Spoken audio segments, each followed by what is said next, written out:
TBRs here, and welcome to my channel, and welcome to this week's reading vlog. So it is Monday the 18th, and I'm here for another week of reading. It's been a very long week. If you saw last week's vlog, I read all of the series and completed an entire arc in the Warrior series, which I had so much fun with. And that is actually influencing at least one decision for a book I want to get to this week. I want to read River Stars Home. This is on my TBR this month. I am in such a Warriors mood, and I will say, and this might be a teeny tiny spoiler, but there is something in that arc that I think might connect to this book specifically. Just based on the fact that I read those and there were things that were said that make me think it's going to connect to this one. And I'm going to let you know when I get done reading this one, whether I think you should read this before that, because I'm wondering if the thing that was said in here in the Warrior series, they're right next to me because I haven't put them away yet. If the thing that was said in there is technically a spoiler for this, so you should read this first, or if it's going to be one of those cases where if you've read this, it's a spoiler for that. And if you've read those first, it's a spoiler for this. So no matter how you do it, one of the two is going to be spoiled. We'll see. I will let you know when I get done with this, but this is a high priority for this week. Another high priority is the one and only Ruby. I have the audiobook, and I'm on a Catherine Applegate kick because I also read one from her this week. So I would love to work on this series, and it's just a fun, quick read. Like, it will not take me long at all. And then I would like to get back to some books I'm in the middle of, and the first is the Backyard Bird Chronicles. I was really enjoying this. I'm going to be very curious to see how much of my thoughts actually survived the Great Deletion, because if you did not watch last week's vlog, I mentioned in the end clip that I was working on editing and realized that for vlog 172, which was the first week of November, and for vlog 173, which was my nonfiction November vlog, I accidentally deleted a clip off of my phone for both. So I have to go in this week, probably this week, and figure out what the clip was and try to at least recreate what books I read and some ratings as best as I can. I'm not thrilled about that. I actually think my first goal this week will be to edit and upload my hauls for June, July, and August, because I don't think any of them is over like 15 minutes. So it should be really easy to edit and upload. And that will clear up a little bit more room on my phone.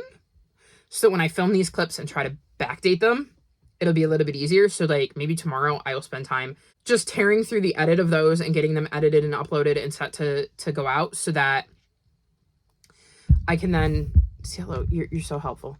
Kind of focus on the vlogs and have room on my phone to film them, because I need to get them out so that I can work to, you know, start filming TBRs and stuff. So that's maybe kind of, hello. Come here. So that's kind of the plan. We'll see how it goes. So I would love to get back to this and wrap that one up, because I was enjoying it. And then the other book I was in the midst of was The Spell Shop. I'm only like 50 pages in, but I was also enjoying this one, so I'd like to get back to that. That is my tentative plan for this week. Cielo, try not to fall on the floor. Come here. Oh, she's so helpful. Other than that, I have Themes and Festivals, which I'm mentioning because it's an ebook, and we're going to see if I can remember to read it. But that is on my Phase 10 TBR. But I can tell you I have 1, 2, 3, 4, 5, 6, 7, 8, 9, 10, 11, 12, 13, 14, 15, 16, 17, 18, 19, 20. I have 20 books sitting over there. I don't know that I'm going to get to them all. I really, truly don't. But we're going to see how many of them I can get through. Some of them are my phase out TBR. Like, let's see. I'm gonna guess here because I don't have it pulled up. But I have The Sisters Grimm, The Fairy Tale Detectives was on there. Like a Charm, I believe, was on there. Lay and the Fire Goddess was on there. Sorry about that if the angle has changed. Cielo just dumped the phone on the floor because I was looking the wrong direction. I believe I was saying Top Marks for Murder, The World Between Blanks, The Grandest Game, and Myrtle Means an Opportunity. I know Parallel Park wasn't on there because I filmed Phase Out first, and that was a dad pick, so that's on Phase 10. I have to read that too. There's so many books to read. There's so many books to read. And you're not being helpful because she's about to wreck something else. Oh, you're lucky you're cute. I will tell you, I can sit here and watch YouTube videos. I can read. She does not do this unless I'm talking to you all. She does not want to share me with you. She's a jealous little gremlin who is very possessive. I call any cat in the house, and I'm like 95% of the time I get her instead. Anywho, that's kind of my plan for this week, is to catch up on editing and get videos off of my phone so that I can start filming other videos that I need to film, because like my main goal is on January 1st. The only video I want to have that is filmed on my phone is my vlog wrapping up December. That's kind of my goal for the end of 2024, is I would like to be caught up, and I would like to not have to worry about having this backlog of things I need to edit. I also need to film the winner for the Queer Book Club pick, which is actually a tie, because I went on at midnight and it said one thing, and I left the room to go get a drink, and my computer must have done an update because it restarted itself, and I didn't screenshot before I went to get a drink, and then it was tied. So we're just going to read both books, or you can read one or the other, whichever one interests you more, but I'll put channels up for both, and I will stream myself reading both, which I have not done in a long time. Done sprints. I really need to get back to doing that because I miss it, and things have just been so chaotic that I haven't been able to sit down and do that, but hopefully I can do that this week. Anywho, it's been just such chaos, but I would like to get that caught up. So let's see. What would I, besides vlogs, I would need to catch up my book hauls, which, like I said, June, July, and August are filmed. So if I can get those out of the way this week, that would be great. September, October, and November's hauls are going to be something. September and October are going to be more like the hauls you saw for the first couple months of the year. November, I have gone full chaos mode because I am not having good brain days. And a way I boost my serotonin and my happiness meter is by buying books. So I am almost at 100 books bought for November. So that is going to be a miserable haul to film. You guys might enjoy watching it, but it's going to be a miserable haul to film and edit because it's going to be long. So that should be fun. And again, we're not done. I have a few more pre-orders that I did for November that will come in. And then like I have some books from Blackwell's that I would like to get. I don't know if they do a Black Friday kind of thing. But if they do, I'm going to try to get them then, because I have series that I want to complete, but I can't complete because I have no access to the books. And so I want to do a Blackwell's order so I can order the books that complete those series so I can finish reading them. And then I don't know if Barnes & Noble is going to do some sort of Black Friday sale, but if they do, I will probably get some like books from there for the same reason. So yeah. It's going to be interesting. You guys have that haul to look forward to. Then I'll obviously have December's haul, which I can't film till January, so I don't really count that as something I need to get done in December.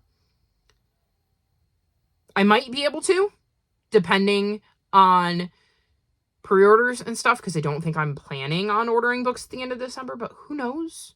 So yeah, and then I would have to film the announcement for the next phase of Phase Out Your Readathon in December. So I would have to film and upload that. Obviously, I have TBRs. So many TBRs. I have 2 TBR games to play. Technically, I'll have my Phase Out Your TBR. I'm doing the Reindeer Readathon and the Queer Lit Readathon, so there's 5, and that does not include whatever I decide to do in January, if any. And then I have something coming. I have something planned for 2025 that I will need to film. So I have to get to that too. I have to finish a few things for it, but I have to get to that too. I have so much stuff I need to do. Oh, and then I will probably do a 5 on Friday, which I know I haven't done in ages, where I do my 5 series that I'm going to continue or catch up on in 2025, and then my goals for 2025. And hopefully, at some point, I will wrap up my book haul revisited that I started at the beginning of the year. You're currently sitting on books for that because I haven't put them away, because I do still plan to film that, and I have the clips on my phone.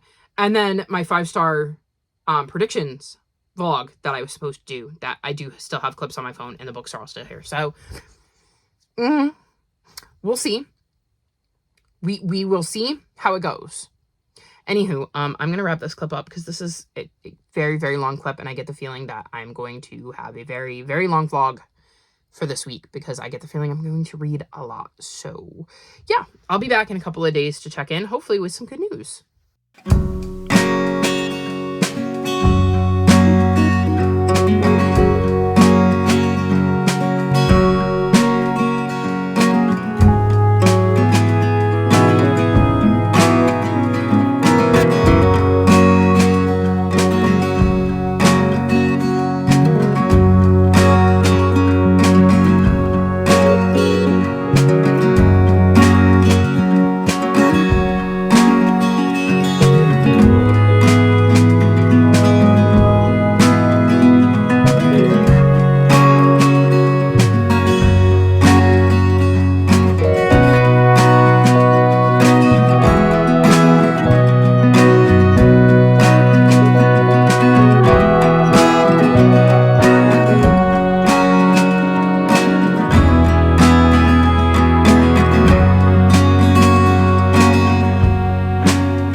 Friday and I'm checking in.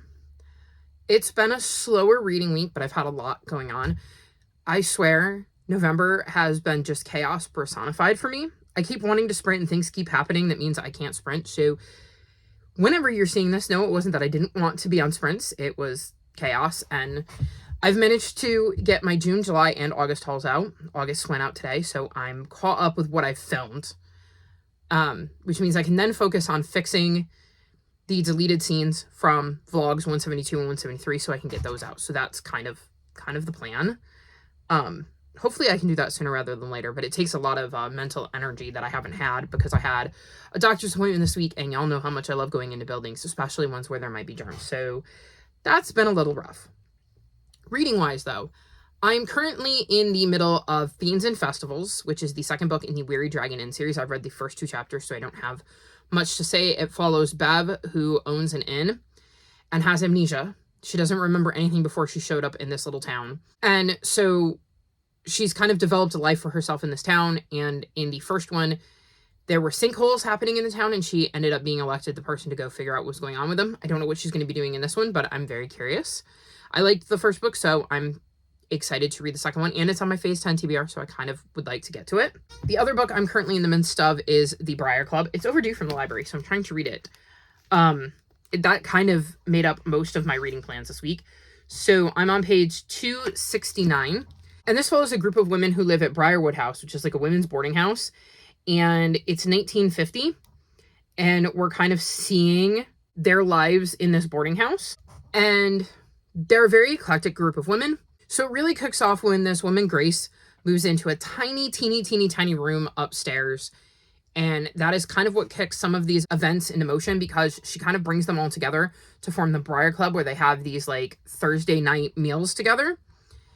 And we get to see Grace and the beginning of her stay at the Briarwood House. And then it switches to Thanksgiving 1954, where somebody has been murdered in her room, but we don't know who.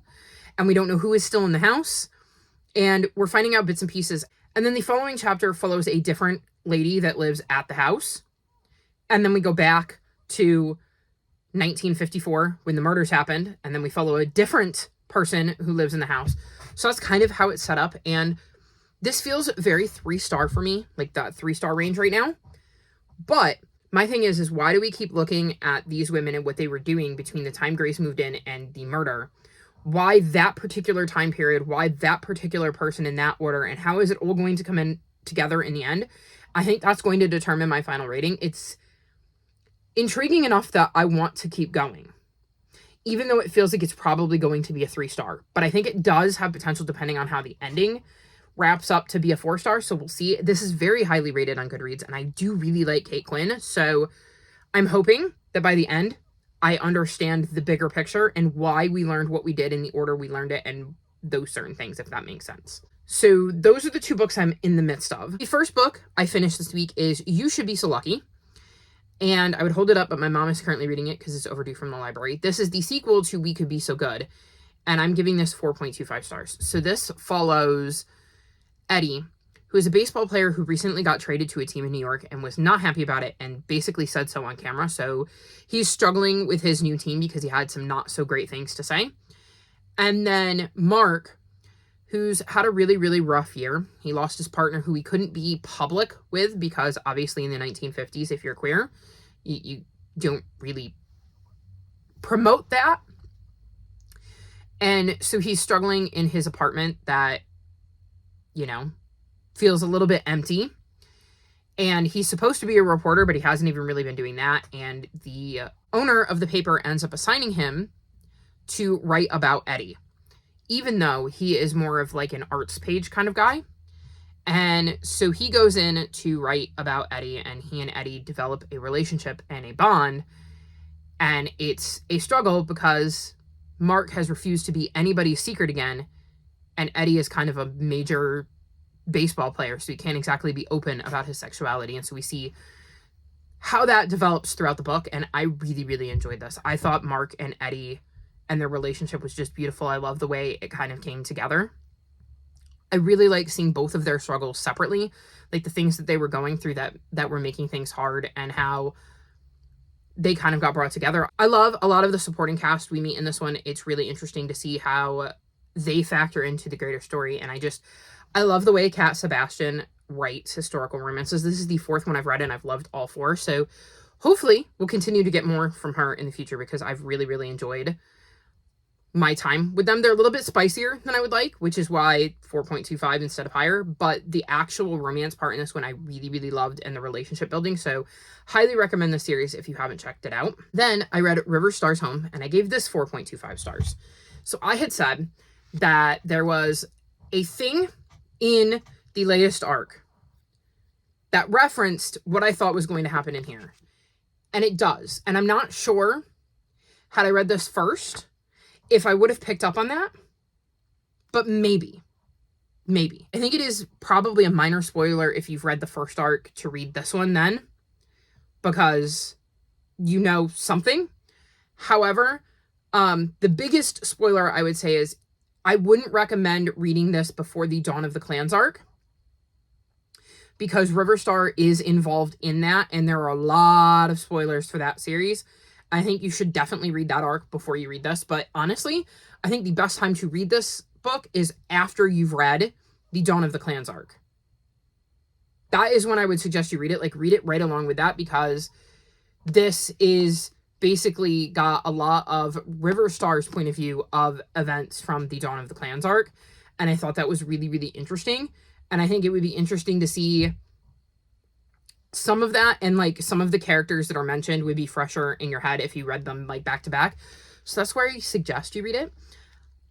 I don't love Riverstar as much as some of the other characters that we've had standalones about, but I did really enjoy getting to see kind of his journey, how he became Riverstar, the journey he went on, and just how fiercely loyal this cat is. He's such a sweet cat and such a loyal cat, and I really enjoyed that. And he has such a different vibe from a lot of the other cats in the series. I had a really, really fun time with this. Like I said, it wasn't my favorite, but I did really, really enjoy it, and it definitely kept that Warriors vibe going that I was looking for. And also, this means, I believe, unless I'm missing something, the only book I have left to catch up on, to be caught up in Warriors, is Ivy Pool's Heart, which is the latest standalone. This came out in paperback in September, which is why I don't have Ivy Pool's Heart, because I collect these in paperback. So I'm this close to being caught up, and it's just crazy. I know I'm about to immediately fall behind again, because I believe the next arc starts getting published in April, and I plan to do the same thing I did last time. So I won't read it until book 6 comes out, so it'll be 3 years before I read that arc. But it's not like I don't have plenty of Warriors books to reread in the meantime. And then the only other book I finished, like I said, it's been a bit of a slow week, is The Spell Shop.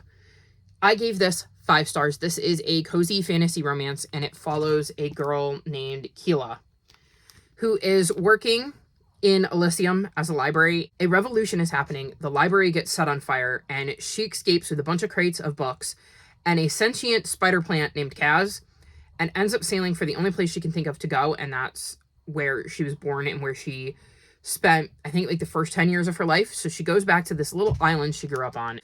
So she and Kaz get there, and she goes to the cottage where her parents lived, which is a little bit overgrown and dusty.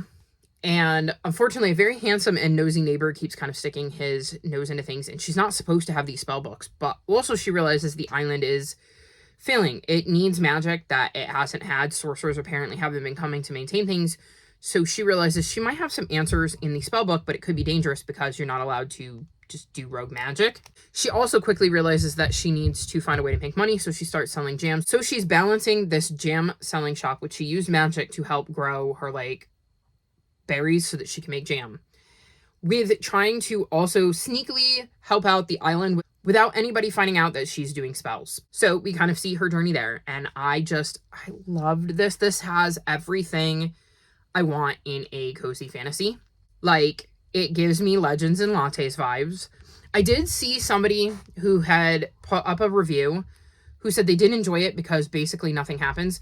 And I'm like, it's a cozy fantasy. Those are usually lower stakes. That's the whole idea behind them. And I'm like, if somebody said, well, I read Legends and Lattes and I didn't like it because nothing happened, I would understand what they meant. It means that they don't like a book where there's low stakes, where there's not like this high fantasy aspect. And I'm like, cozy fantasy isn't for you then. And this had all of the vibes of what I would want in my cozy fantasies. I loved the relationship between Keela and Kaz. Not to mention Kaz being a fascinating character because, again, sentient spider plant. I loved seeing the Islanders and their reactions to Keela because they remember her and they remember her parents. I love seeing her trying to figure out how she can best go about saving the island using the books that she took. This, like I said, just had everything I'd want in a cozy fantasy. It gave me those warm, fuzzy feelings, and I just absolutely adored this book. I think if I had gone a little bit farther in it, it would have been very, very hard to set down because I had started reading this before the final book support group. And I think if I had gone, like I said, just a little bit farther, I wouldn't have been able to set it down because it would have been too hard, and it was hard to begin with. So absolutely love this. I'm so excited that there's going to be a sequel, and I can't wait. And this is 1000% a book I will reread it in the future. So that has been my week so far. And part of it was because the Spell Shop was overdue, the Briar Club is overdue, and You Should Be So Lucky is overdue. So I kind of had to prioritize those over some of the rest of my TBR. After I finish the Briar Club, like I said, I'm going to continue to work on Fiends and Festivals, because now that I've got it started, I should remember that I actually have it because it's an ebook. I have access to the audiobook too, but when I'm going, what am I going to read? I look at my physical books, and not having the ebooks there makes it a little bit harder. Otherwise, I think I really need to focus on my Phase 10 TBR because I'm going to film my Phase 10 TBR at some point. And I had the reward, no punishments next month. And I'm likely going to sort of use that. I.e., if I have no punishments, then that means if I don't finish my TBR, I don't have to put a punishment on the board. I might still finish my TBR, which means I would get a reward. But I think what I'll do is just give myself the full November. And if I get a reward for November, I'll put it on the board in January. And then I would still have that no punishment card. Because I might actually finish my TBR. I don't know. I have a lot of books on it. Like, I know Becky Lynch's book is on there. Lay and the Fire Goddess is on there. I believe the Sisters Grimm is on there. As Good as Dead is on there. Oh, I'm sure there's other stuff. I have a bunch of books to read. And I just don't know if it's going to happen. But we'll see. That's what I'm going to be switching to. Once I get done with the Briar Club, is focusing on my Phase 10 TBR. And that's going to be the priority reads for the rest of the month. So we'll see how that goes. Anywho, I have more stuff I need to do today because, like I said, life has been just chaotic this month. So I'm going to wrap this clip up so I can go work on that so that I can hopefully maximize my reading time. And I will check back in with you at the end of the week to let you know how I ended up doing.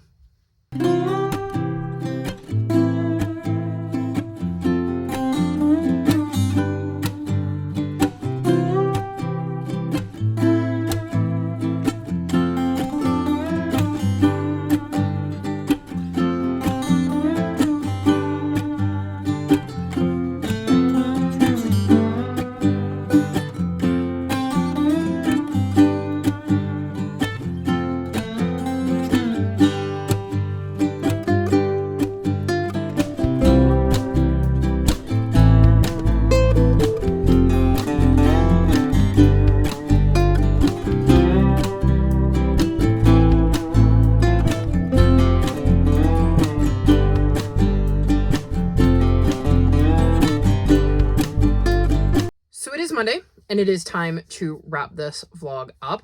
I've had a pretty successful couple days, especially considering I had a pay-per-view yesterday. So I have more books than you would expect to talk about. The first I'm going to mention is the only one I'm in the midst of, and that's As Good as Dead. This is the third and final book in the Good Girl's Guide to Murder series. As you can see, we have a helper. In this series, we're following Pip, and in the first book, she's working on a project for school about a girl that was murdered in her town and how her boyfriend was thought to be the murderer, but she doesn't know that she necessarily believes that, so she starts to dig into the case. And this one, I will mention, deals with stalking. And it's made it very creepy. I'm on page 138, and I had to put this down because it is, in my opinion, much creepier than the first two, or at least the content is creepier for me. So I'm enjoying this one. It started off a little weird, and I wasn't sure I was going to get into it, but it's kind of picked up right in the last couple of chapters. So I am intrigued, and we're going to see how it goes. I'm not liking it as much as the first two, but I'm committed to seeing this series through. She's caught. Oh, she's so helpful. So I will definitely be finishing this probably tomorrow, but just, you know, not before bed, because creepy. As for books I read Fiends and Festivals, and I gave this book 4 stars. This is the second book in the Weird Dragon Inn series. So in this one, the town where our main character Bev lives is having, like, I'm trying to think of the word, festival. Fiends and Festivals. Duh! It's a festival. And there's all sorts of competitions, like pie baking or jam making, or who can grow the biggest pumpkin or whatever. And she is debating joining the bread tournament. But soon things start going wrong, and it seems like somebody is out to sabotage the festival, and so Bev starts looking into things. I definitely think that this series is going to be one that the more you get used to the world and the characters, the more attached you're going to become to everybody. I liked the integration of characters we met in the first book and how we kind of built on things we learned in the first book. So I'm really enjoying the background plot. I'm very intrigued by Bev because she has no memory. She showed up in this town 5 years ago with no clue who she was or how she got there. So it has been interesting to see that and how that's affected her, and kind of wondering what happened to her and how she ended up there. I thought the mystery was a little bit soft because for me, I was pretty spot on pretty quickly as to who I thought was doing the disrupting of this festival, though I didn't quite nail down why. So there was the twist of the why, even though I thought I was pretty sure I knew who was doing it. So all in all, I thought it was a good mystery, definitely heading in the right direction, especially with like the overarching plot is definitely being built in a way that I'm enjoying, and I will 100% continue the series. Then I finished the Briar Club, and I gave this 3.75 stars. This follows a group of women who are living at Briarwood House, which is a boarding house for women in the early 1950s.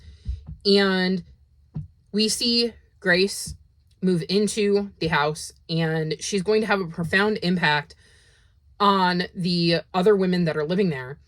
And then the next chapter is 4 years in the future, like 4 years after Grace has moved into the house, and we know that somebody is dead, but we don't know who, we don't know how it happened. And then we see chapters from various borders, and we kind of bounce back and forth. So we'll see a chapter from one of the borders, and then we'll see a chapter from the future. So when the body was found, and then we go back to a different border, and then we find out more about the body and what happened there. And I can't say this is my favorite historical fiction, but I was definitely intrigued, and I did not see the ending coming. I did not predict how the body scenes would play out, what was actually going on there. I was really surprised. There were lots of twists and turns in this that I didn't expect. I just wasn't necessarily as attached to the characters as I think I needed to be to really get invested. Or by the time I was, we were towards the end. So I spent a lot of time trying to figure out why we were learning the things that we were learning. All in all, like I said, this was not my favorite Kate Quinn, but I did still enjoy it. And I liked the mystery aspect of it and trying to figure out the pieces. I just wish I had grown more attached to the characters in the beginning instead of waiting until kind of the end. Then I read The One and Only Ruby, and I gave this 4.25 stars. So this is the third book in the One and Only series, and we follow Ruby, who is an elephant. And we met her in the first book, and now she's getting her own story. And Ruby is going through some changes. She lives at a park with some other elephants, like a human run park, not like a park in like Africa, but like a human run park where she's safe. And she's struggling. She's growing up. She is getting ready to have her, what do they call it? The tusk ceremony? Her tusk day ceremony. And she is not ready to do that. She is not interested in having a tusk day ceremony. She doesn't really want to grow tusks. And we just see her struggle kind of with growing up and some of the reasons and issues she has with the ceremony, of which there are several. I did not enjoy this as much as Ivan or Bob's story. I think because this book had a lot more seriousness than the first two. Not that the first two didn't, but I feel like there were moments of levity in the first two that this one didn't have, because this one packed an emotional wall up. I will say there was a moment towards the end that made me tear up and hit me right in the feels.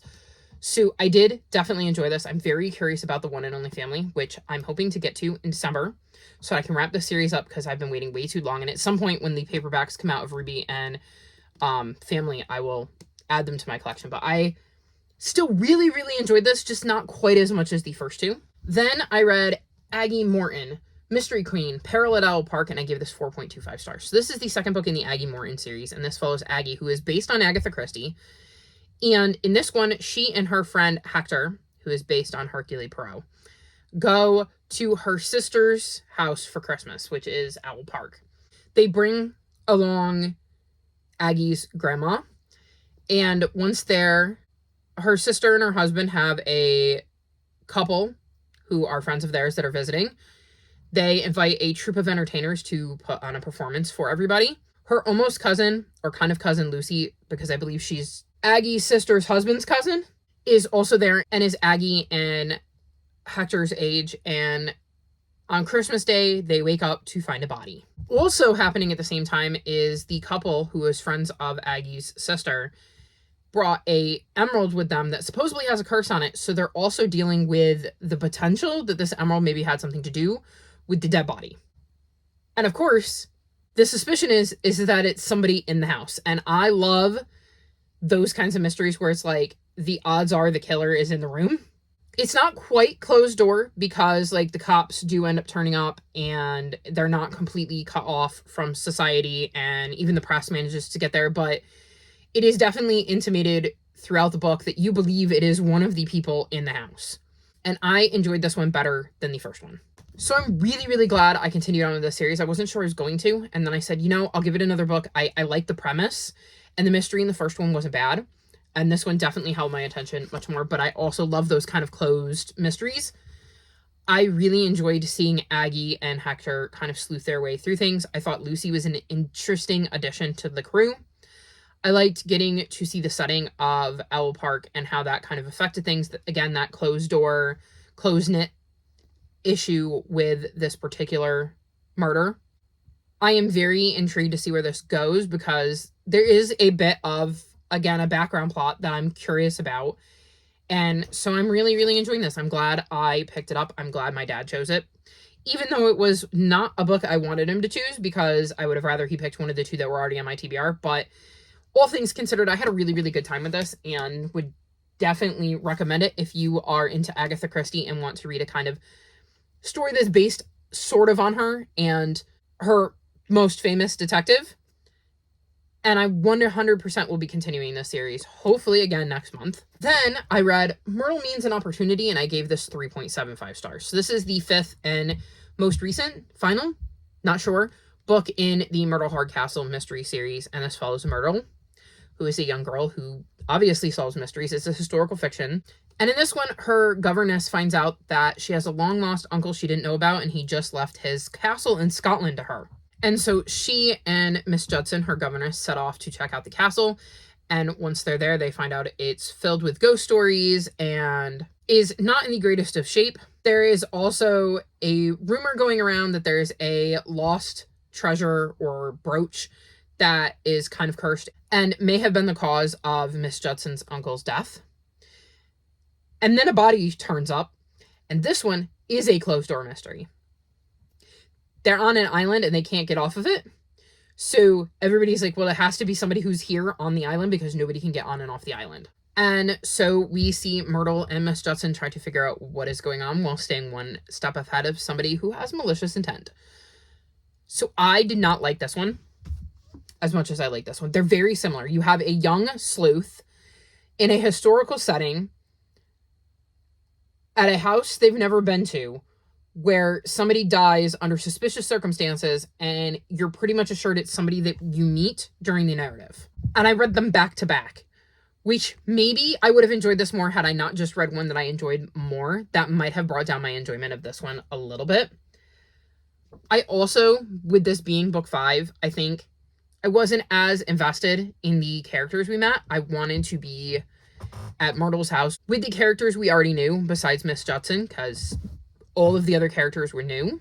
Also, this is set in Scotland, and the author does a really good job of making sure that the Scottish characters are speaking the way Scottish people would speak, including, which I didn't find out to the end, but it would have been helpful beforehand, a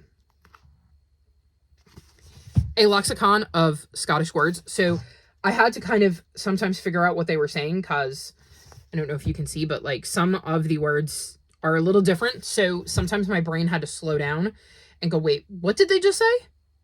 I wish I had known about that, because that would have definitely helped. So I think that also brought down my enjoyment a little, because I had characters that I was trying to understand. And it meant instead of focusing on what I was reading, I was still trying to process the thing I had just read. I think that was its major downfall, was I was invested in the mystery. I just didn't necessarily get attached to the new characters we met. And like I said, I literally read it back to back with a book that is very, very similar and enjoyed this one a lot more. So it was hard because I wanted the same vibes as this one. And honestly, I knew they were both middle grade historical fiction mysteries. I did not realize they were going to have such a similar kind of plot line with like visiting a new location, finding a body, and it being a bit of a closed door thing. So I probably shouldn't have read them so close together. All in all, though, I still really, really enjoy this series. I like Myrtle and her relationship, and it does feel wrapped up. So if this was the final book, I'm totally okay with that. And if this is not the final book, then I will absolutely take more, because I do really enjoy this series. So there you have it. That was my last couple days. Like I said, pretty decent progress given that I had a pay-per-view last night, which ate up a giant chunk of my reading time. I'm a little bit nervous how the last few days of the month are going to go. Well, almost a week. It's like 6 days. But I guess we'll see. But you will have to watch next week's vlog to find that out. All of my social media is linked in the description below if you'd like to come chat with me. If you made it this far in the video, leave me elephant emojis? Are there elephant emojis? Hopefully there's elephant emojis. If not, you can leave me a dog in honor of Bob, because he's also on the cover and he's a dog. But try to leave me elephant emojis. Like this video and subscribe to my channel, and I'll talk to you next time. Bye!